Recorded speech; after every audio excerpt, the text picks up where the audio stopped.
दोस्तों, नगर निकाय चुनाव की प्रक्रिया सुबह झारखंड में तेज है, लेकिन इस चुनाव के दरमियान ही एक सवाल उठ रहे हैं और सवाल यह उठ रहा है कि जो नगर निकाय की चुनावी प्रक्रिया है 5वीं अनुसूची की एरिया में वह अवैध है।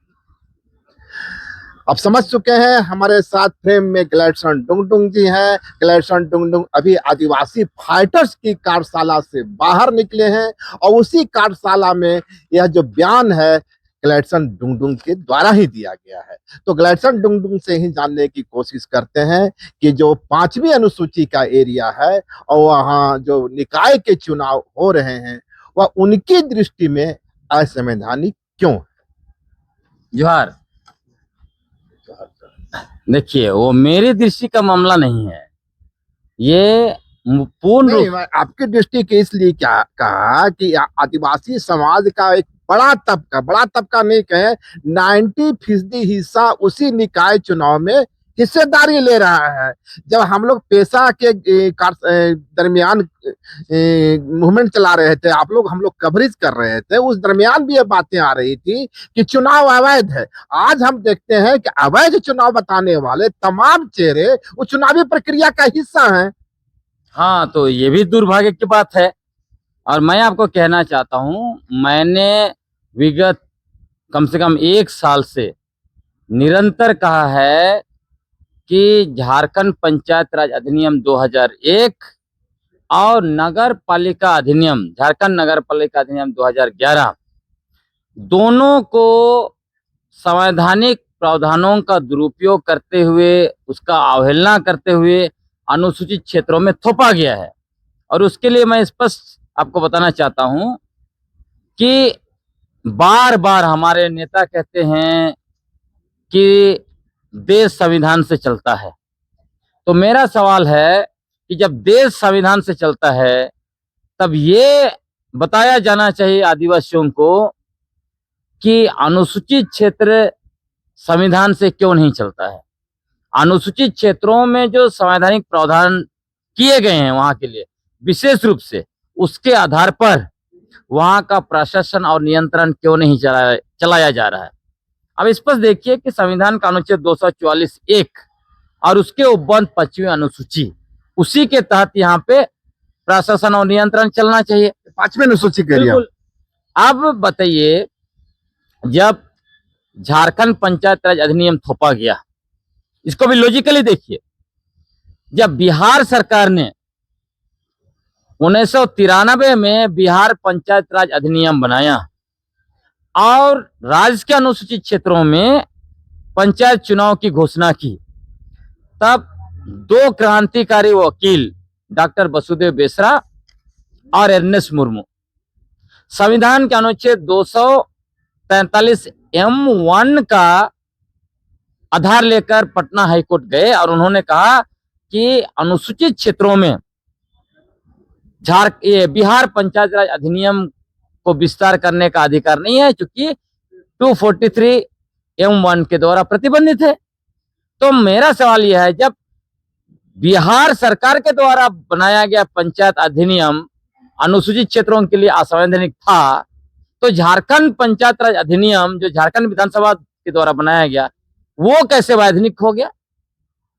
जबकि स्पष्ट है 243(m)(4)(b) में कि संसद ही कानून बनाकर संविधान के भाग 9 का प्रोविजंस को अनुसूचित क्षेत्रों में विस्तार कर सकता है। इसलिए पेशा कानून आया। तो सवाल यह है ना, पूरा करने दे लीजिए। और जब केंद्र का बनाया गया कानून ही लागू होना है, उसी तरह आप देखिए नगर पालिका को लेकर क्या बनाया गया। नगर पालिका का देखिए प्रोविजंस, आपका संविधान संशोधन अधिनियम 1992 के द्वारा 74th अमेंडमेंट संविधान में भाग 9A जोड़ा गया। आप उसी को लेके अनुच्छेद 243(z)(c)(1) क्या बोलता है, इस भाग जो है उसका कोई भी प्रोविजन अनुसूचित क्षेत्रों में लागू नहीं होगा, ये भाग ही लागू नहीं होगा। अब इस भाग का प्रोविजंस को लागू कौन करेगा, वो कहता है 243(z)(c)(3) के द्वारा संसद कानून बनाएगा। अब संसद ने कानून नहीं बनाया और आपको ये भी मैं बताता हूँ, 2001 में मेसा बिल आया पार्लियामेंट में, उसके बाद स्टैंडिंग कमेटी को भेजा गया, स्टैंडिंग कमेटी ने अपना सुझाव दे दिया, उसके बावजूद आज तक 25 वर्ष तक क्यों रोका गया मेसा कानून को? इसलिए रोका गया, पेशा कानून में जिस तरह से 100% आरक्षण है, उसी तरह इसमें भी 100% एकल पद पर आरक्षण होगा। तो जो भी पॉलिटिकल पार्टियां, खासकर शहरी वोटर जिनके हैं, वो तो नहीं चाहेंगे ना। किनके वोटर्स हैं? जो बाहर से आके झारखंड के अनुसूचित क्षेत्रों में जितने भी टाउन बना, आदिवासी जमीन कब्जा करके जितने लोग बैठे पड़े, वो कौन लोग हैं? आज वो देखिए, नौकरी उनके पास, आदिवासी जमीन उनके पास, आज राजनीतिक पावर भी वार्ड सदस्य के थ्रू उनके पास। आपका जो परसेप्शन है उसके हिसाब से तो लग रहा है कि जिस बांग्लादेशी घुसपैठिया का हम लोग चर्चा कर रहे थे वह तो फेक था, असली खतरा तो कहीं और से था। बिल्कुल, वही तो मैं बार बार कह रहा हूँ, जो लोग बांग्लादेशी घुसपैठिया का मुद्दा उठाता है, मैंने कहा उनको, आप जो है कि संताल परगना में बांग्लादेशी घुसपैठी कहते हुए, रांची जो है मुंडाओं का गढ़ था, इसको कैसे बाहरी लोग निकल गए, उस पर भी बात कीजिए। यहाँ पे जो है वो पॉपुलेशन पर ये असर नहीं पड़ रहा है, डेमोग्राफिक चेंज जो शहरों की हुई है। वही तो है, यही दोहरी मापदंड है बीजेपी वालों का। उनको संताल परगना में बांग्लादेशी घुसपैठी दिखते हैं, लेकिन जिस तरह से अनुसूचित क्षेत्र में बिहार, उड़ीसा और दूसरे दूसरे राज्यों से आके यहाँ का डेमोग्राफी को बदल दिए हैं लोग, उस पर ये चर्चा नहीं करेंगे। इसलिए नहीं चर्चा करेंगे क्योंकि ये वोटर तो उनके ही है ना, तो क्यों चर्चा करेंगे? और आप सोचिए कि एकदम दुर्भाग्य की बात है कि यहाँ पर रांची में 53 वार्ड सदस्य है, 53 वार्ड है, 53 वार्ड में मात्र 12 में जो है कि आदिवासी के लिए आरक्षण है। तो आदिवासी तो गया काम से। मेयर का चुनाव तो आरक्षित था। मेयर को ठीक है, आने वाले समय में कोई नहीं रहेगा। और आपको मैं बताना चाहता हूं, सबसे बड़ी बात, अनुसूचित क्षेत्र का आधार जनसंख्या नहीं है। जो लोग जनसंख्या का आधार बोलते हैं, आपका ढेबर कमीशन 1961 के आधार पर वो देख ले, जब अनुसूचित जिला बना था चुटिया, नागपुर और संताल परगना 1874 में, वहां जनसंख्या नहीं था। वो इसलिए था, ये इलाके आदिवासियों के थे, हमारे पुरखों के थे, और यहाँ पारंपरिक स्वशासन व्यवस्था चलता था। तो उसी के आधार पर यहाँ व्यवस्था होना चाहिए। और आपको मैं बताता हूं, अनुसूचित क्षेत्र में जनसंख्या के आधार पर संसद में प्रतिनिधित्व तय करना, विधानसभा सीटों को अनारक्षित करना, यहाँ वार्ड को अनारक्षित करना, ये सब आदिवासियों के साथ घोर अन्याय है, ये संविधान का उल्लंघन है। इसलिए हम बार बार कह रहे हैं, और मैं स्पष्ट कहना चाहता हूं, किसको कितना बेनिफिट मिल रहा है, क्या मिल रहा है, उससे मतलब नहीं। मतलब स्पष्ट है, जब संविधान है, देश संविधान से चलता है, तो अनुसूचित क्षेत्रों के लिए जो संवैधानिक प्रावधान किए गए हैं वो मिलना चाहिए, वो लागू होना चाहिए। और इसमें ये लोग यह भी कहेंगे कि हाईकोर्ट ने आदेश दिया इसलिए हम चुनाव करा रहे हैं। तो मैं तो राज्य सरकार से भी सवाल पूछना चाहता हूं, क्या राज्य सरकार ने आर्टिकल 243 ZC1 के तहत हाईकोर्ट में आर्गुमेंट किया, कोर्ट को बताया कि ये अनुसूचित क्षेत्र के लिए असंवैधानिक होगा, आप सिर्फ सामान्य क्षेत्र में चुनाव कराइए? ये तो हमने नहीं सुना, कहीं पढ़ा भी नहीं। उसके अलावा हम ये भी कोर्ट से भी हम सवाल करना चाहते हैं। सवाल इस मायने में करना चाहते हैं, जब माननीय झारखंड हाईकोर्ट ने आर्टिकल 243 ZA के तहत नगर पालिका चुनाव के लिए आदेश दिया, तो माननीय हाईकोर्ट ने आर्टिकल 243 ZC1 को क्यों नहीं देखा, आर्टिकल 243 ZC3 को क्यों नहीं देखा? नहीं, ये तो सवाल है ना। नहीं, सवाल यह भी तो है कि आप लोग पिछले साल भर से या 2 साल से इस चीज को उठा रहे हैं। पूरा पेशा मूवमेंट के दरमियान भी इसकी चर्चा हुई, लेकिन ग्लेडसन डोंगडोंग जो आदिवासी फाइटर्स की स्थापना करता है, गठन करता है, उस आदिवासी फाइटर्स या किसी भी बुद्धिजीवी की ओर से एक रिट आज का तो दायर नहीं की गई। आप लोग भी किए होते हैं। जब बारिश शुरू हो चुकी है, मेड़ जो है कमर रहे, उखड़ रहे, तब आप लोग जो है इसकी चर्चा कर रहे हैं। आपको कह रहा हूं कि रीट चल रहा है। अच्छा। लंबे समय से पेंडिंग, जो हमारे मुद्दों से संबंधित, हमारे संवैधानिक अधिकारों से संबंधित जो भी रीट सब होते हैं, वो पेंडिंग पर चलते रहता है। दूसरे रीट जो है कि तुरंत फैसला हो जाता है, ये भी हम लोग देख रहे हैं। हमने नगरी में भी देखा, आदिवासी यूजीसी मामले में एक पिटीशन दायर होता है, तुरंत सुप्रीम कोर्ट की ओर से उसे स्टे दे दिया जाता है। लोग देख रहे हैं। तो हमने अभी भी सुना, माननीय चीफ जस्टिस ऑफ इंडिया क्या कहा, एक पीढ़ी को ही आरक्षण मिलना चाहिए, लेकिन माननीय चीफ जस्टिस ने ये नहीं कहा कि जुडिशियरी में भी, अपर जुडिशियरी में यूपीएससी जैसा कमीशन से जो है कि वहां भी जो है कि परीक्षा लेके जो है कि जज की नियुक्ति होनी चाहिए।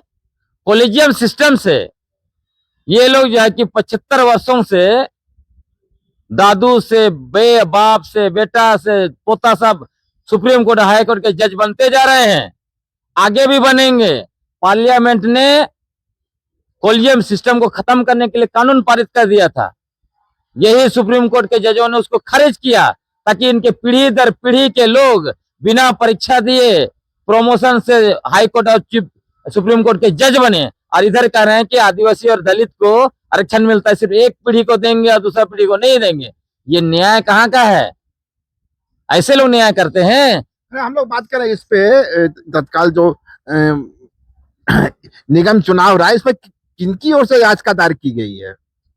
इसमें कई लोग किए हैं। इवन रॉबर्ट साहब का याचिका चल रहा है, उसको अभी चुनाव का रिजल्ट आएगा उसके बाद डेट दिया गया है। हाँ, आज का पहले दायर की गई है, बिल्कुल। और चुनावी प्रक्रिया संपन्न होने के बाद सुनवाई की तिथि निर्धारित की गई। आपको रिजल्ट आएगा उसके बाद उनको किया गया, तो हम लोग कोशिश करेंगे। हालांकि अभी उन्होंने माननीय हाईकोर्ट से भी परमिशन मांगा है कि वो 2 लोग कम से कम उसमें और बहस में आएंगे। क्या जिसमें मेरा नाम दिया है, सुरेश सोई जी का नाम दिया, अब देखते हैं माननीय हाईकोर्ट हम लोग को सुनने के लिए तैयार है कि नहीं है। हम तो वहां भी ये जो न्यायालय है आदिवासियों की बात सुनने के लिए भी तैयार नहीं है, ऐसे ही लगता है। और हमने तो देखा है ना नगरी में क्या हुआ है। नगरी वाला मामला में हमने बहुत करीब से देखा है कि कैसे जो है कि पद का दुरुपयोग करते हुए माननीय जज अपने पक्ष में फैसला देते हैं। आपको बताता हूं, तत्कालीन चीफ जस्टिस प्रकाश टाटिया झारखंड हाईकोर्ट के चीफ जस्टिस थे, लॉ यूनिवर्सिटी के वाइस चांसलर थे, और उसी लॉ यूनिवर्सिटी आदिवासी के जमीन कब्जा उसी मामले में उन्होंने फैसला दिया अपने पक्ष में। ये है इनका न्याय व्यवस्था। और आपको मैं बताता हूं, आप सोचिए जब 50-60 साल से आदिवासी, नगरी के आदिवासी रैयत जमीन का रसीद कटवा रहे थे, उनका पट्टा सब कुछ था, और इन्होंने क्या कहा, क्योंकि राज्य सरकार ने 6 महीना पहले लॉ यूनिवर्सिटी को दे दिया इसलिए जमीन लॉ यूनिवर्सिटी का हो गया। कैसा फैसला ऐसे होता है भाई? है कि आप जज है, आप लॉ यूनिवर्सिटी के वाइस चांसलर है, और आप उसी केस पर फैसला दे रहे हैं। ठीक है, उस मुद्दे पर बाद में हम लोग चर्चा कर सकते हैं। एक चीज बताइए कि क्या ऐसी कोई संभावना है कि जो निकाय चुनाव की प्रक्रिया चल रही है इस पर कोई संकट के बादल भी मंडरा सकते हैं? क्या स्टे ऑर्डर भी आ सकता है? मैं उस पर कुछ नहीं जानता, ये लोग स्टे करें ना करें, लेकिन हमारा स्पष्ट कहना है जो कॉन्स्टिट्यूशनल प्रोविजंस किए गए हैं, देश संविधान से चलता है, तो अनुसूचित क्षेत्र भी संविधान से चलना चाहिए। जो हमारे लिए संवैधानिक प्रावधान है, जो कानूनी प्रावधान है, जो हमारे पारंपरिक प्रावधान है, ये सारे जो है कि लागू होना चाहिए, हमारा मांग है। और मैं ये भी आपको कहना चाहता हूँ, आपने एक सवाल शुरू में किया कि इतने सारे आदिवासी चुनाव लड़ रहे हैं, हम उन सारे लोगों को कह रहे हैं ये लोग अपनी सिर्फ निजी राजनीतिक और आर्थिक हितों को साधने के लिए हमारे लिए जो विशेष प्रावधान बनाए गए उसके खिलाफ चुनाव लड़ रहे हैं, लड़वा रहे हैं। ये आपके साथ आंदोलन में जो कदम ताल मिला के चल रहे थे, आज वे चेहरे नगर निकाय चुनाव में मेयर पद से लेकर वार्ड मेंबरी का चुनाव लड़ रहे हैं। हाँ। तो फिर जनता क्यों विश्वास करेगी आपकी बातों पर? जनता तो कहेगी कि भाई इनके बातों में कंट्राडिक्शन है, ये मंच से कुछ बोलते हैं और निजी जिंदगी में कुछ और।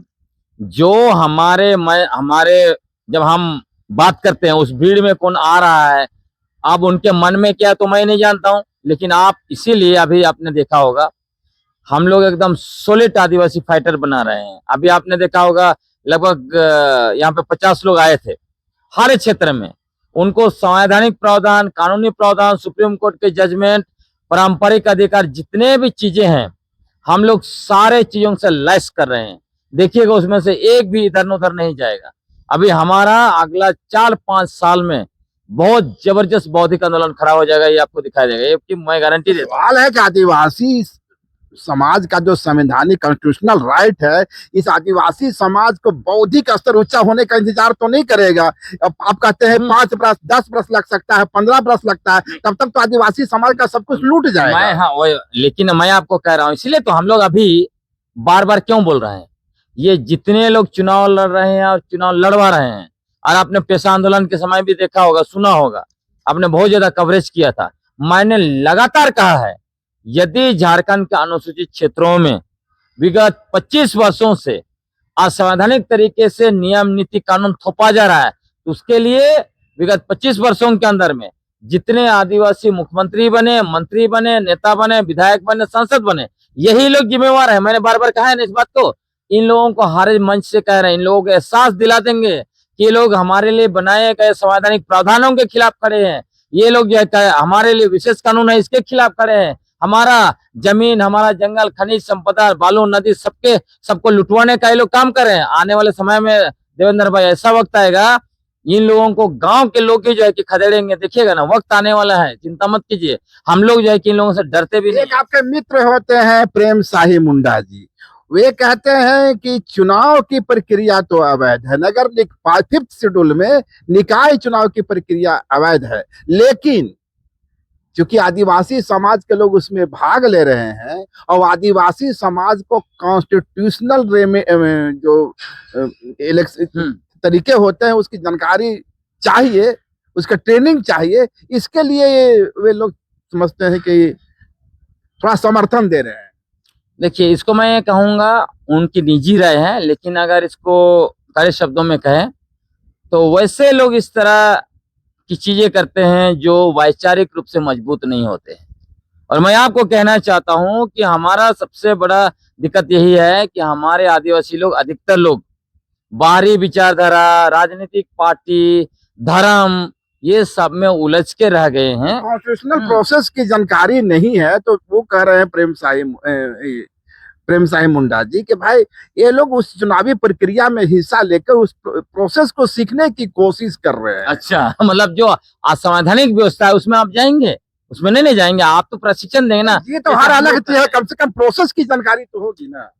प्रोसेस की जानकारी आपको देना है तो जिस तरह से हम लोग आदिवासी फाइटर्स का हर महीना जो है कि 2 वर्कशॉप कर रहे हैं, अब वर्कशॉप करिए, लोगों को बताइए, हम बता रहे हैं ना तो लोग आ रहे हैं ना। अभी बड़े पैमाने पर आप देख ही रहे हैं मेरा कार्यक्रम, हर जगह पे हम लगातार, मतलब एक तो ये विशेष वर्कशॉप जो कि हम 2 महीना में एक बार में 2 बार कर रहे हैं 1 महीना में, लेकिन निरंतर हम जन जागरूकता का काम कर रहे हैं हर जगह पे। आने वाले समय में देखिएगा चीजें बदल जाएगी। तो मेरा यही है कि हम सारे आंदोलन को वैचारिक रूप से आगे बढ़ाने की कोशिश कर रहे हैं। हमारे अधिकतर लोग वैचारिक रूप से कमजोर हैं।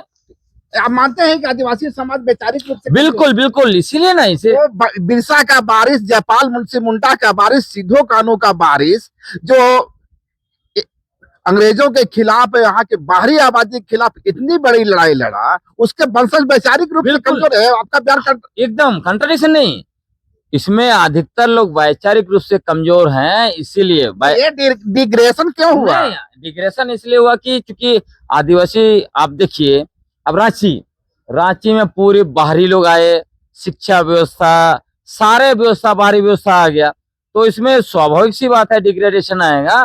तो इसीलिए मैं कह रहा हूँ कि बाहरी लोग, बाहरी विचारधारा है, चाहे धार्मिक विचारधारा हो, राजनीतिक विचारधारा हो, उसके पीछे आदिवासी लोग चले गए। आज आप देख लीजिए, जय आदिवासी बोलने की जगह कोई जय मूल निवासी बोल रहा है, कोई जय भी बोल रहा है। ये तो वैचारिक कमजोरी है ना। और मैं आपको कह रहा हूं, अगर वैचारिक रूप से मजबूत रहते तो हमारा जो पारंपरिक स्वशासन व्यवस्था है उसको छोड़ के चुनाव नहीं लड़ते ना। आप अपना व्यवस्था को छोड़ के, जैसे आपको मैं बता रहा हूं, मुझे 2009 में कांग्रेस ने दिल्ली बुला के टिकट ऑफर किया। पिछला 2 चुनाव में खुले तौर पर बोल रहा है, झारखंड मुक्ति मोर्चा से मुझे टिकट का ऑफर था एमएलए चुनाव लड़ने, क्यों नहीं मैं कूद गया। बड़े बड़े कॉर्पोरेट हमको पैसा कर रहे हैं, उसमें बुरा क्या है? आपको जेएमएम की ओर से चुनाव? बिल्कुल, विधानसभा का 2 बार, 2019 में, 24 में बिल्कुल। लेकिन मैंने कहा मुझे कोई पार्टी का गुलामी नहीं करना है, कोई विचारधारा का गुलामी नहीं करना है मुझे। ये हमारे दर्शकों के लिए एक बड़ी खबर है कि ग्लैडस्टोन डुंगडुंग को, जो लगातार सरकार पर, चाहे कांग्रेस के हो या जेएमएम के हो, सभी राजनीतिक पार्टियों पर लगातार हमला करते रहते हैं और खासकर जेएमएम की विशेष आलोचना करते हैं। उस जेएमएम की ओर से ग्लैडस्टोन डुंगडुंग को विधानसभा चुनाव लड़ने का ऑफर मिला था। बिल्कुल, और अगर आपको विश्वास नहीं तो कौन ऑफर दिया तो उनसे भी मिला दूंगा मैं, उसमें क्या दिक्कत है। लेकिन मैं वैचारिक रूप से नहीं, मेरा सवाल मूल रूप से कुछ नहीं कर सकता। मेरा सवाल मूल रूप से यह है कि दूसरा समाज का बौद्धिक स्तर ऊंचा हो रहा है, आप कह रहे हैं कि बिरसा के वंशजों का बौद्धिक स्तर नीचा हो रहा है। नहीं, बिरसा के वंशजों बोल देने से तो भेगवट है ना। कहने का मतलब जो भी ये शहरीकरण, ये बाहरी दुनिया का चकाचौंध, ये सारे चीजों में आके ना, ये जो आदिवासी के दिमाग में डाल दिया गया, आदिवासी मतलब ये नीच, घटिया, जंगली, ये वो, तो इसके लिए आप देखिए बड़े पैमाने पर आदिवासी लोग अपनी भाषा, हाँ, रांची में आप सर्वे कर लीजिए कितने आदिवासी अपना भाषा जानते हैं। तो ये वैचारिक कमजोरी है ना, तभी ना आप अपनी भाषा छोड़ रहे हैं। ये मोड़वा रोटी ये सब छोड़ के चाउमीन और चिल्ली खाने चले गए, मतलब फूड कल्चर बदल रहा है। इसी को तो हाँ। ग्रेडेशन कहते इसी हैं। को तो कह रहा हूं मैं, फूड कल्चर बदल रहा है, आपका वेशभूषा बदल रहा है, अपग्रेड रंग रूप बदल रहा है। अपग्रेड नहीं हो रहा। कुछ अपग्रेड नहीं। आप अगर अपना जड़ को छोड़ेंगे तो फल कैसे लगेगा? जड़ मजबूत होगा तभी तो फल लगेगा। एक दूसरे मुद्दे पे आते हैं, तो चूंकि हमारी आपसे मुलाकात हो चुकी है, इस बीच में एक लंबा अंतराल भी रहा है।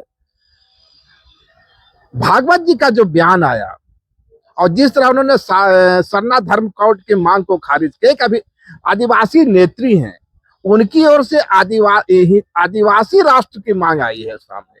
क्या आदिवासी राष्ट्र की मांग जायज है और जो देश का कॉन्स्टिट्यूशनल फ्रेमवर्क है उसमें फिट बैठता है? देखिए, पहली बात तो यह है कि जब इस देश में धर्म के आधार पर, संप्रदाय के आधार पर राष्ट्र की मांग की गई, मुसलमान लोग जिन्ना साहब के नेतृत्व में पाकिस्तान की मांग की, दलित लोग पश्चिम भारत को मिला के दलिस्तान की मांग की, तब मारंगम के जयपाल सिंह मुंडा ने भी अपने इलाके के लिए अलग मांग किया।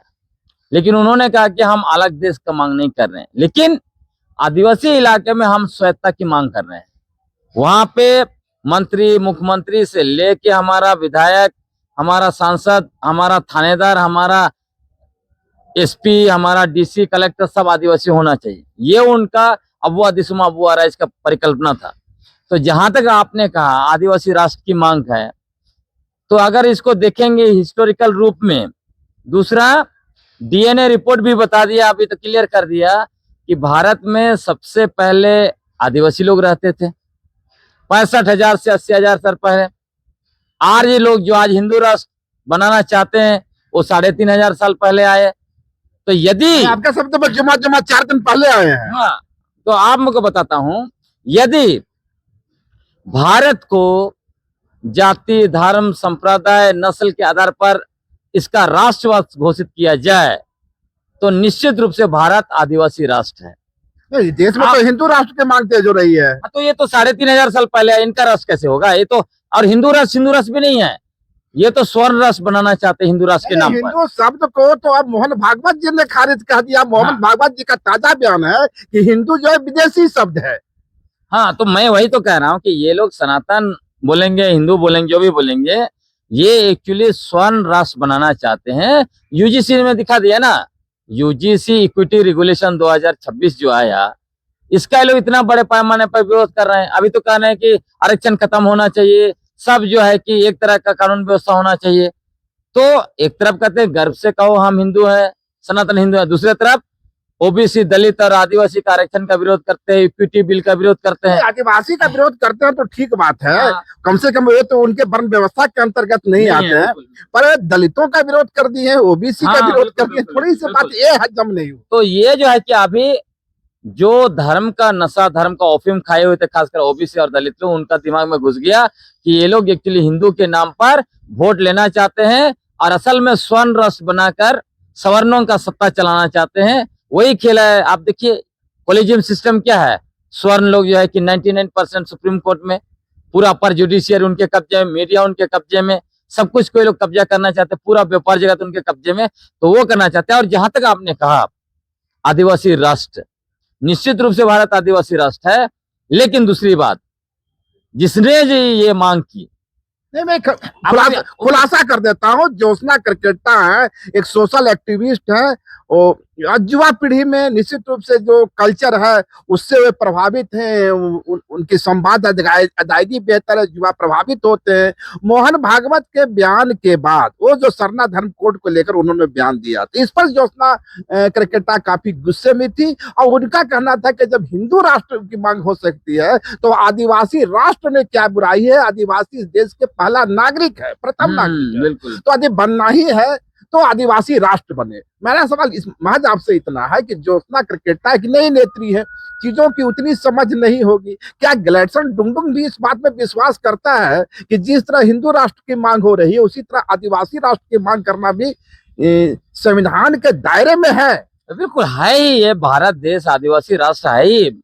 आदिवासी राष्ट्र है ही नहीं है तो यही दवा तो दूसरा पक्ष कहता है कि तो हिंदू राष्ट्र है ही नहीं है। हिंदू राष्ट्र कैसे होगा? 3500 साल पहले आप आए यूरेशिया से, तो आपका राष्ट्र कैसे हो जाए? हमारा पुरखा यहाँ जो है कि डीएनए रिपोर्ट बता रहा है 65,000 से 80,000 साल पहले से हमारे पुरखे रह रहे हैं। डीएनए रिपोर्ट को भी फर्जी बताया जा रहा है। कौन फर्जी बताएगा?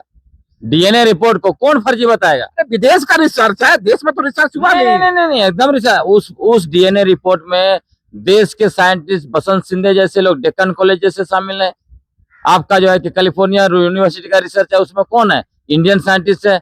आप डेविड रिक के नेतृत्व में जो 2018 में रिसर्च हुई उसमें कौन है? आप बिल्कुल उसमें इंडियन साइंटिस्ट भी शामिल आप बिल्कुल डिटरमाइन है कि झारखंड इंडिया को, भारत को एक आदिवासी राष्ट्र बनना चाहिए। मैंने कहा आपको, यदि इसको धर्म के आधार पर, नस्ल के आधार पर, जाति के आधार पर राष्ट्रवाद अगर आप तय करेंगे तो निश्चित रूप से ये आदिवासी राष्ट्र है, इसको कोई इधर उधर नहीं कर सकता है। हाँ, लेकिन जो लोग अगर इसकी मांग करता है तो उनका वैचारिक स्तर बहुत कमजोर है, क्योंकि वो लोग एक तरफ आदिवासी राष्ट्र या आदिवासी रूढ़ी प्रथा परंपरा की भी बात करते हैं, उधर जो है कि चुनाव भी लड़ते हैं, असंवैधानिक तरीके से नगर पालिका के चुनाव लड़ते हैं, तो फिर कैसे होगा, है ना? नहीं, ये सवाल इसलिए मैंने आपसे पहले भी किया कि आपके साथ जितने लोग खड़े थे और आपके विरोध में जो लोग खड़े थे, आपके विरोध का मतलब पेशा मूवमेंट के जो दूसरे धड़े थे, ये तमाम धड़े के 90% लोग आज चुनाव लड़ रहे हैं और चुनाव लड़ने के दरमियान भी इस बात का दावा कर रहे हैं कि यह चुनाव अवैध है। क्या वो तो उनको ही पूछिए, मैं क्या कह सकता हूँ। लेकिन मेरा स्पष्ट मत है कि देश जो है वो संविधान से चलता है, इसलिए अनुसूचित क्षेत्रों के लिए जो विशेष प्रावधान किए गए हैं उसको हूबहू लागू करना चाहिए। तत्काल जो है नगर पालिका चुनाव रोक देना चाहिए और नगर पालिका अधिनियम 2011 को अनुसूचित क्षेत्रों से हटाना चाहिए और उसी तरह झारखंड पंचायत राज अधिनियम 2001 को भी अनुसूचित क्षेत्रों से निरस्त किया जाना चाहिए। पूरे आदिवासी कम्युनिटी से आप मांग करेंगे कि चुनाव का बहिष्कार करो? बिल्कुल, मैं तो कह रहा हूँ ये असंवैधानिक तरीके से हो रहा है, इसलिए जो चुनाव लड़ रहे हैं उनसे भी मैं निवेदन करता हूँ, चुनाव लड़वा रहे हैं उनसे भी निवेदन करता हूँ और जो लोग वोट देंगे उनसे भी निवेदन करता हूँ, आप लोग ये पूरा चुनाव से अपने आप को अलग कर लीजिए, तभी हमारे लिए जो विशेष संवैधानिक प्रावधान बनाए गए हैं, विशेष कानून बनाए गए हैं और विशेष नीतियां हैं वो सब बरकरार रहेगा। नहीं तो ये खत्म हो जाएगा, हमारा आने वाला पीढ़ी जो है वो खत्म हो जाएगा, तबाह हो जाएगा, हमारा अस्तित्व मिट जाएगा। तो ये थे हमारे साथ ग्लैडसन डुंगडुंग जी और दो मुद्दे पर इन्होंने बेहद साफगोई से स्वीकार किया। एक तो जो सूबे झारखंड में निकाय के चुनाव की प्रक्रिया चल रही है, 5वीं अनुसूची के एरिया में वह चुनाव बिल्कुल अवैध है और दूसरा कि यदि हिंदू राष्ट्र की मांग करना जायज है तो फिर आदिवासी राष्ट्र की मांग नाजायज कैसे हुआ?